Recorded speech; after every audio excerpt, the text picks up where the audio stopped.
Public Affairs very much thanks Residco, our sole corporate underwriter, for helping to make the production of this show possible. Are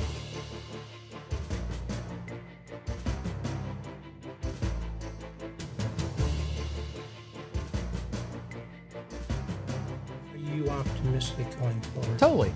Yeah, because when the liberal voters of San Francisco, 4% of registered voters in San Francisco are Republicans, boot Chesa Boudin.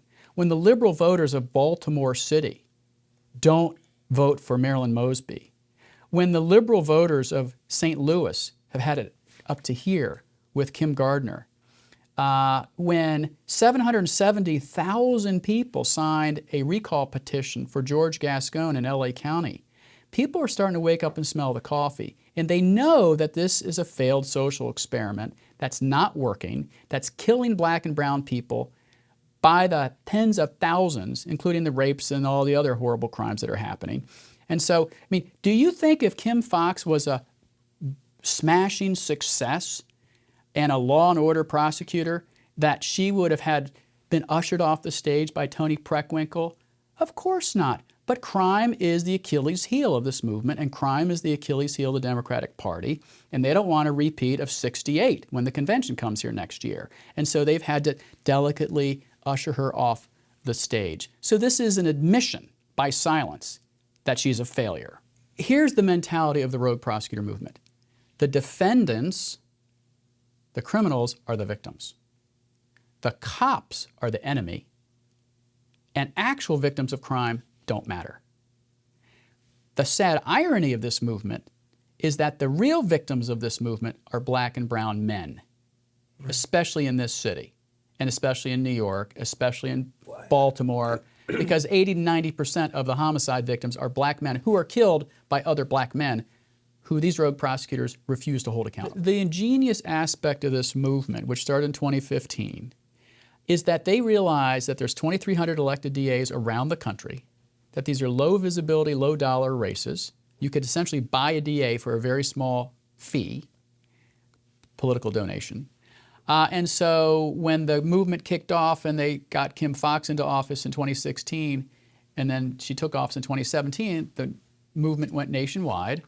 And now there's 73 or so rogue prosecutors around the country of the 2,300. Now that doesn't sound like a lot, Jeff, but when you realize that that is about 65% of the nation's population, they're in the major big cities with some exceptions. And so it's a big problem. You have been a prosecutor, you have been a defense attorney, you have been a judge, primarily as a part of your work with JAG, the Judge Advocate General's office, right?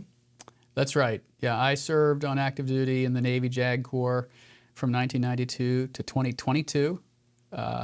3 tours on active duty where I had the privilege of being a prosecutor. In San Diego, a defense attorney in London, England during the Bosnia War, and after 9/11 in Florida.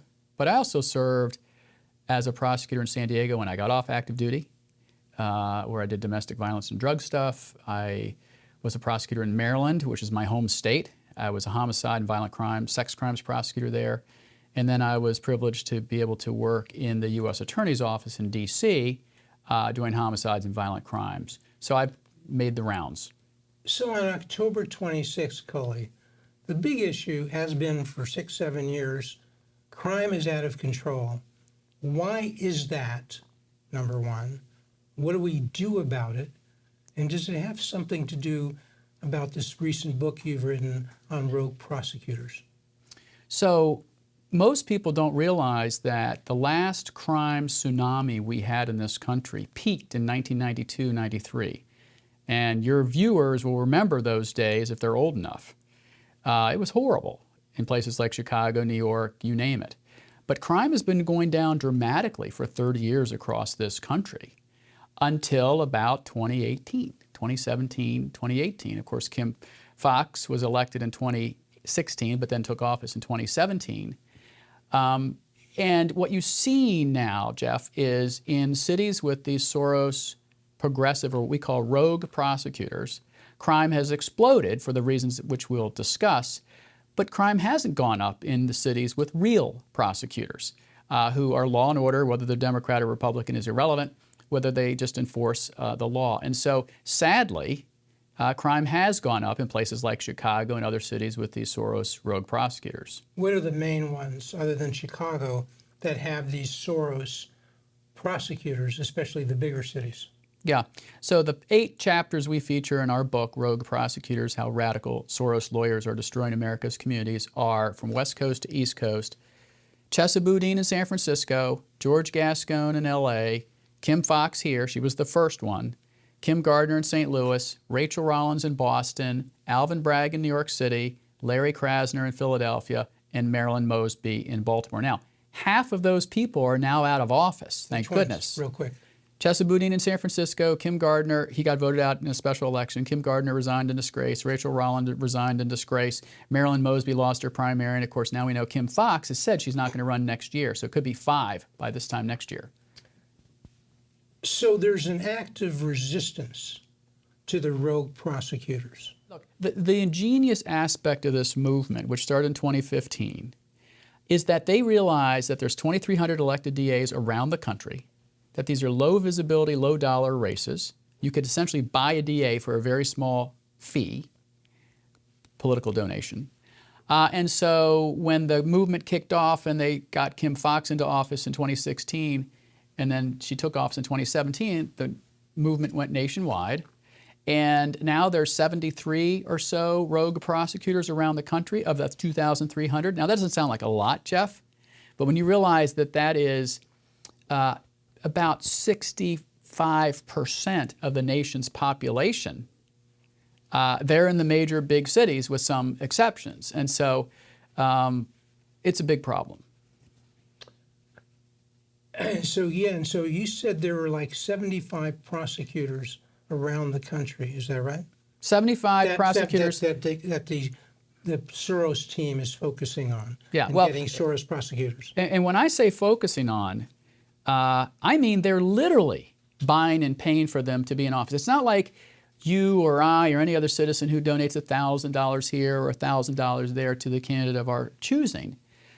We have a rogue prosecutor in Fairfax County, which is one of the counties next to Washington, D.C., where I happen to live.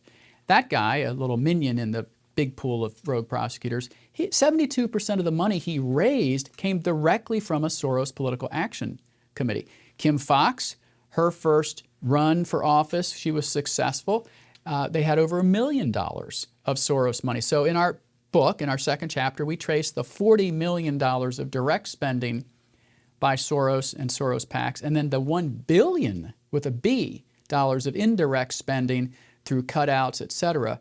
And so these people are literally bought and paid for. And because of their bought and paid for-ness, if that was a word, then they have to enact the Soros playbook. And that's what we focus on in the rest of the book, is the sort of pro-criminal, anti-victim zealotry that they go through. What are the 5 or 6 key things that distinguish a rogue prosecutor from a traditional prosecutor? Yeah, number one, they usurp and violate the legislative power of the state legislature by essentially making themselves a legislature unto themselves. In other words, they decree, as a member of the executive branch, that entire categories of crime are off the books. Even though they're on the books in that state, they say, we're not going to prosecute any misdemeanors. We're going to water down these felonies to misdemeanors. Even though the state law allows violent juveniles to be tried as adults, they order their prosecutors not to send any violent juveniles to adult court. They don't ask for the death penalty in states even that have the death penalty. Your state doesn't anymore. They don't let their prosecutors add sentencing allegations or enhancements on charges. They'll limit their prosecutors to one charge, even though a guy did 6, 7, 8, 9, 10 things. So you just have to pick one. And the list goes on and on. And so what happens is when you send a green light to the criminal element in your county, the criminals aren't stupid. They're going to know when you list on your website all the crimes you can commit, they're going to commit more of them. And that's exactly what's happening. Theft, of course, and organized crime and shoplifting and theft is a huge problem. Why? Because the Kim Foxxes of the world call them quality of life crimes. They're not going to prosecute them. She arbitrarily raised the limit from misdemeanor, which is $300 in your state, to $1,000. She didn't have the authority to do that. They refused to prosecute because misdemeanors. They don't think they matter. Is that right?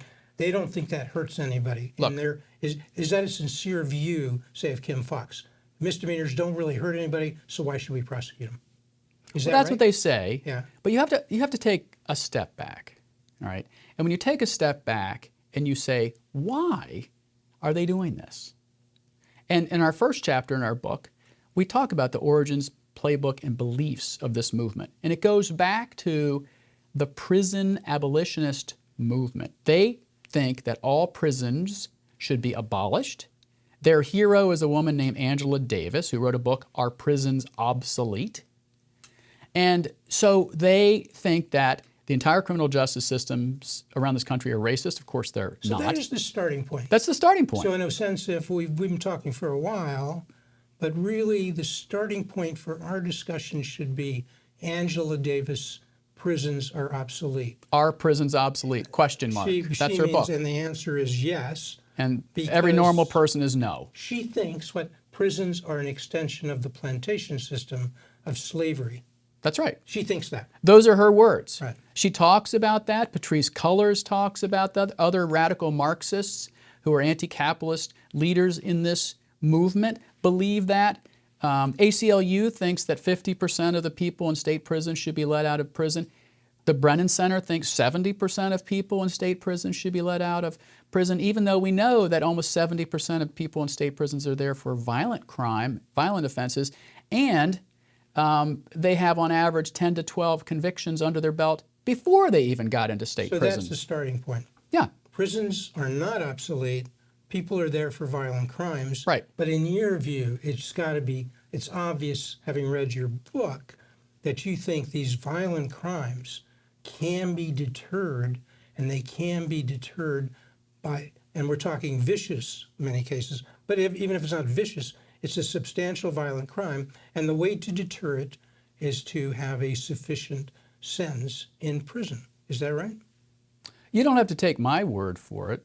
Most criminologists say that the U.S. Sentencing Commission, which is the federal entity that sets federal sentencing guidelines and studies the impact of sentences on recidivism, have found in their most recent study, their seventh in a series, that people of like crimes, this is a study of 32,000 plus convicted felons, that people who serve 10 years or more compared to a similar person who's committed the same crime have a 29% lower recidivism rate than somebody who got a lower sentence. And somebody who serves between 5 and 10 years compared to somebody who didn't get that time for the same crime has a 19% lower recidivism rate. So longer prison sentences work, they protect society, and they save billions and billions of dollars. We don't have a mass incarceration problem in this country like the left says. We have a mass under-incarceration problem, sadly. Doesn't make me happy to say that, but when you consider the fact that 50% of people who murder people don't see a day in prison, and 95% of rapists don't see a day in prison, and 95% of armed robbers don't see a day in prison, and if you're like me and you think every single one of those people who commit those crimes should be in prison, we have an under-incarceration problem. We have a murder problem in this country, Jeff. Last year, there was almost 24,000 murders in this country, across the country. That's more than all of Europe, Japan, Australia, and New Zealand combined. So people are getting away with murder is the literally phrase. Literally. Yes. They're doing murders. They're not getting arrested, and when they do get arrested, they're often, for one reason or another, getting off. Would Correct. that be right? That's right. So we need a justice system that is fair in its prosecutions, fair in giving the accused a right to a defense, fair in having a judge who balances these competing interests, and juries that make decisions. That's what you went to law school, right? I did. Law school? I went to George Mason Law School. Were you taught the basics? Of course. What I just said are the basics, right? Yeah, of course. Are people learning that across the country in law school right I don't now? know what they're learning in law school these days. But they have to pass a bar. Well, they have to, okay. They have to pass a bar. And our criminal justice system is an adversarial system. we depend on these systems. And there's not a system, Jeff. There's 18,000 police departments, 2,300 DA offices, 50 states, 3,143 counties. So we have systems. What happens here in Cook County doesn't necessarily happen in the county down south in this state. There are multiple ways of fulfilling the constitutional prerogatives of a criminal justice system. But we believe in the presumption of innocence. We want a hard-charging, ethical, fair prosecutor pitted against a hard-charging, ethical, fair, creative criminal defense attorney like I used to be, in front of a neutral and detached judge who calls balls and strikes and put them in front of a jury of their peers and let them decide guilty or not guilty. But what this movement has done on purpose, this is their goal, is to dismantle and reverse engineer the criminal justice system, those are their words, not mine, and replace law and order prosecutors like Anita Alvarez here in your town with a pro-criminal anti-victim zealot like Kim Foxx. Which people had no idea in 2016. They didn't know Kim Foxx. They did know Anita Alvarez. They had some concerns. So in a sense, you could say they were sold a false bill of goods. Yep. Because there's no way that Kim Foxx and Tony Preckwinkle, her mentor, the person who put her there, promoted and said, Kim Foxx is a social justice prosecutor. Kim Foxx is a rogue prosecutor. Kim Foxx doesn't really believe in prosecution. Because at least if they had done that, we would have had a fair vote, right? But did people know what they were getting into when they elected Kim Foxx here in Chicago, in your view? I don't think so. Okay. And the reason I don't think so is because, first off, this was the prototype. This was the test case. She was the first in a series, in a national movement.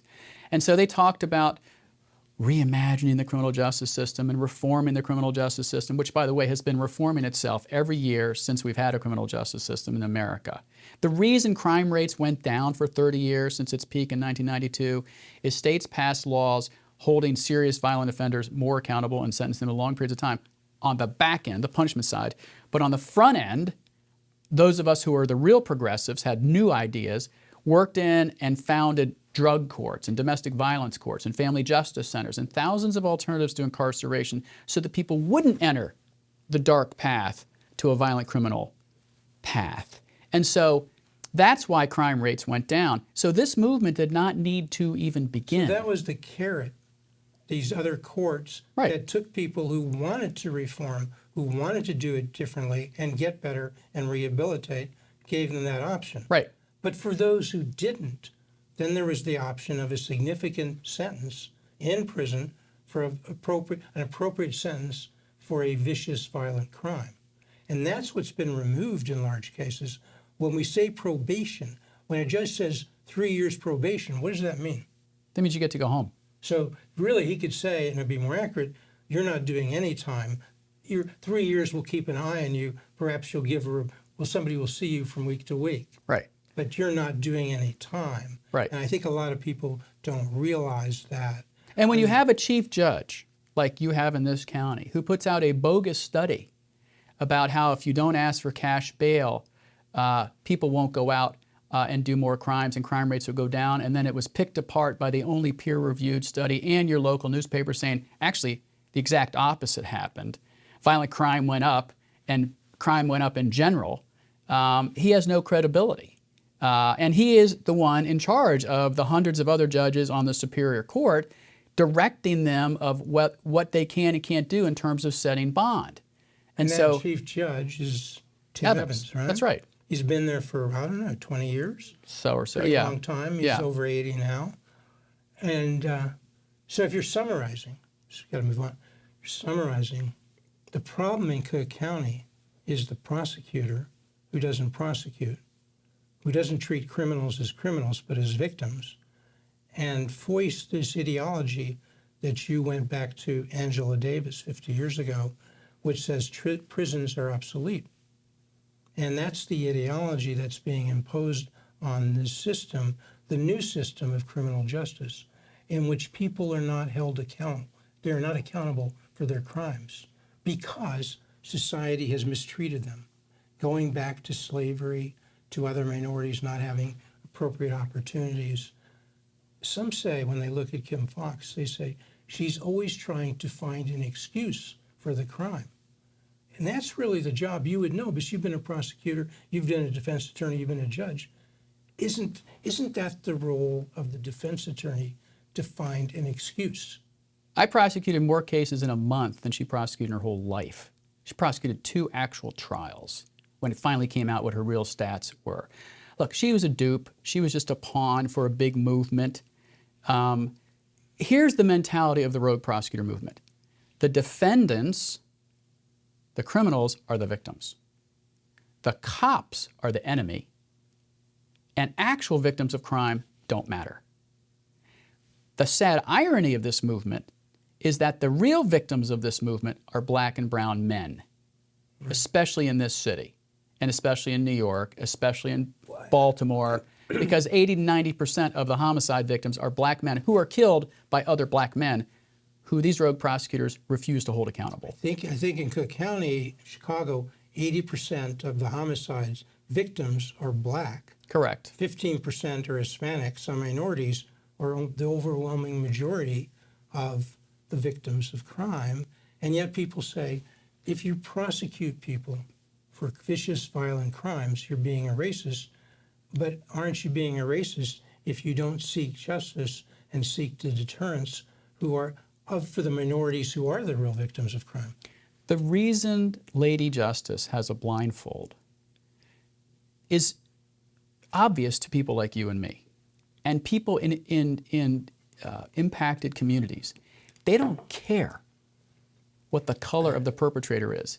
They just want bad people to be held accountable.